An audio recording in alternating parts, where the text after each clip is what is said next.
박사과정에 재학 중인 트루스포럼 손영광입니다. 여기 모인 모든 분들 너무나 고생 많으십니다.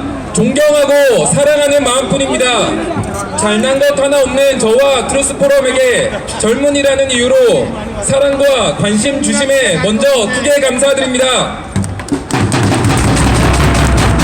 우리가 어려운 나날들을 보내고 있습니다. 거짓이 진실으로 둔갑하고 마녀 사냥이 횡행한 나라꼴을 보면 억장이 무너져 내리기도 하지만 그럼에도 저는 우리나라, 나의 조국, 대한민국에 태어난 것에 감사할 수밖에 없습니다.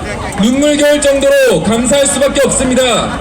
이 땅은 겨우 100년 전만 하더라도 노예 제도가 만연하였던 인권 따위 찾아볼 수 없었던 최악의 국가였습니다. 감사하게도 우리는 그 어느 시대에 그 어떤 나라에서보다 더 큰 자유와 권리를 누리며 살아가고 있습니다. 유토피아를 상상하자면 유토피아에 미칠 수 없겠지만 인류 역사를 생각하건대 20세기 후반에 대한민국 이 땅에 태어난 것만 하더라도 과분한 축복을 받았음이 확실합니다. 저희 아버지는 목사입니다. 겨우 경제적으로 자립한 시골 마을 교회의 목사 가정에 태어나 유년 시절 동네에서 가난한 축에 속했습니다. 가난한 것이 싫어 교회 마당에 누워 종종 혼자 울기도 하였습니다. 그러나 부모님으로부터 성경으로부터 감사라는 덕목을 배웠습니다. 하나님께서는 우리에게 범사에 기도하고 감사하라고 명령하셨습니다. 나중에 알고 보니 감사는 보수주의의 핵심적인 덕목입니다. 내가 마땅히 받아야 할 것, 권리에 집착하는 것이 아니라 받은 것에 감사하며 내가 마땅히 베풀어야 할 것, 나의 책임과 사명에 집중한다면 필연적으로 좌파 사상에 빠질 수가 없습니다.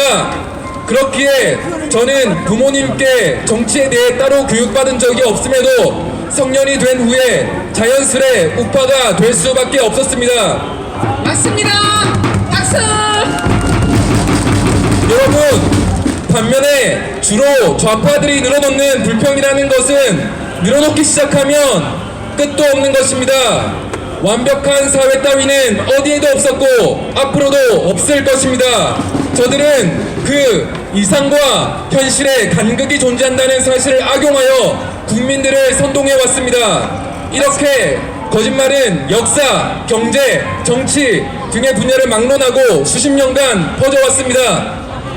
그런데 문제는 이 친구들이 진실을 지표냈을 때에도 틀려먹은 사상을 고쳐먹지 않는다는 것입니다. 대기업에서 맞벌이하는 신혼부부 선배는 30대 초반에 부부 합산 연봉 2억의 수입을 가지고도 자신이 서민이라고 합니다. 아직 서울에 집이 없다고요. 대출이 많다고 합니다. 이렇게 불평을 끝도 없이 늘어놓는 서울대 출신 선 후배들을 너무나 많이 보았습니다. 자신들은 1% 부자면서 국민들을 선동하여 저기 재벌 0.1%를 같이 욕하자고 합니다. 이런 사람들이 나중에 어떤 인간이 되겠습니까? 조국 같은 인간이 되는 것입니다. 맞습니다. 자기는 끝도 없이 정의로운 줄 착각하면서요. 여기 계신 젊은 분들과 경찰분들도 정신 차리십시오. 좌파 위선자들이 좋은 구호를 외치는 것 같지만 실상 자기들의 배를 불릴 뿐입니다. 대기업 노조가 파업하는 만큼 회사는 글로벌 경쟁 시대에 출고 단가를 맞추기 위하여 중소기업을 압박할 수밖에 없습니다. 지금 당장 현대중공업에 입사할 수만 있으면 연차 14일, 별개의 월차 12개를 받고 연차 외 휴일이 특별 여름휴가 2주, 노조 창립일, 회사 창립일, 신정에 하루 붙인 휴일 등등이 있습니다. 높은 연봉에 엄청난 복지를 누리며 강성 노조들이 중소기업들의 등골을 빨아먹고 있는 것입니다. 맞습니다. 제발 급진적 사회주의의 망상에서 벗어나 현실을 객관적으로 바라봅시다. 맞습니다. 여러분, 저는 부족한 사람이지만 이 자리에서 잠시 복음을 전하기 원합니다. 하나님께서 우리에게 오늘날의 시련을 주시는 것은 우리가 멸망하길 원하시기 때문이 아닙니다. 우리가 이 역경을 딛고 일어나 더욱 굳건하게 서길 원하시는 것입니다. 맞습니다. 청교도들이 세운 믿음의 나라 미국도 세대가 지나가며 영적으로 타락하고 나라가 위기를 맞았을 때가 있었습니다.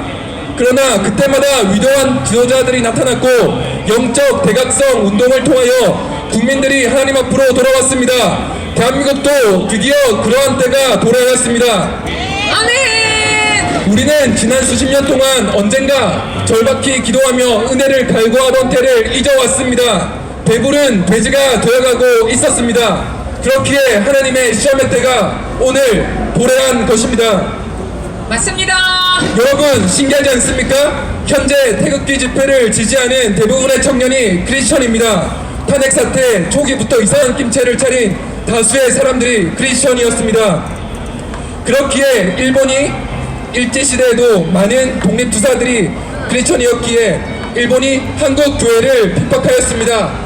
그리하여 우리의 국부 이승만 대통령이 쓴 명저가 바로 한국 교회 핍박이란 책입니다. 오늘날 이 고생과 진리를 향한 애타는 부르짖음은 현세에서의 부귀 영화를 누리기 위함이 아닙니다. 우리는 하늘의 상급을 쌓는 하나님의 백성이기에 진리를 선포하기 위해 이 자리에 나오는 것입니다. 맞습니다. 여러분, 하나님을 믿는 사람들이 유난히도 선악을 잘 분별하는 경향이 있는 것이 신기하지 않습니까? 하나님을 믿으십시오. 이 땅에서의 죽음이 끝이 아닙니다. 이 땅에서의 행복만을 쫓으면 물질적인 것들만 추구하다 이 생을 마감하는 것입니다.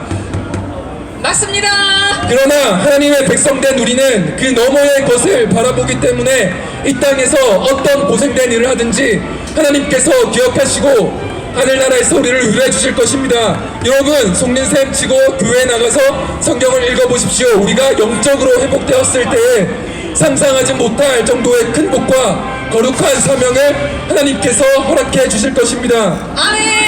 할렐루야. 네, 저는 오늘 독서 모임을 하고 오느라 조금 늦었습니다. 참여자 중에 중도 좌파 성향 친구도 몇몇 있습니다. 그들과 토론하고 합의점을 찾아내는 것이 쉬운 일만은 아닙니다. 그러나 경험해보니 어렵지만 가능합니다. 설득하고 전도하길 포기한다면 대한민국에는 미래가 없습니다. 많은 좌파 친구들과 토론해보았는데 친일파 청선에 대한 역사 왜곡과 근현대사 왜곡이 너무 심합니다. 그걸 깨부수는 것이 현실적으로 가장 중요한 포인트라고 믿고 있습니다. 여러분, 지키는 자 없이 지켜지는 것은 없습니다. 우리가 지킬 것은 진실입니다. 행하는 자 없이 전하는 자 없이 바뀌는 것은 없습니다. 우리가 해야 할 것은 오늘을 기억하는 것입니다. 그리고 전하고 가르치는 것입니다. 네. 마지막으로 네. 구호를 외치겠습니다. 같이 외쳐주시기 바랍니다. 지소미아 유지하라. 지소미아 유지하라. 한미동행 강화하라. 한미동맹 강화. 감사합니다. 우리 송양강 청년 우리나라를 살려주십시오. 그렇게 박수 보내주세요. 박수. 음악 주세요. 음악. 네, 다음은 전 국방부 대변이신 장창하님께서 이야기해 주시겠습니다.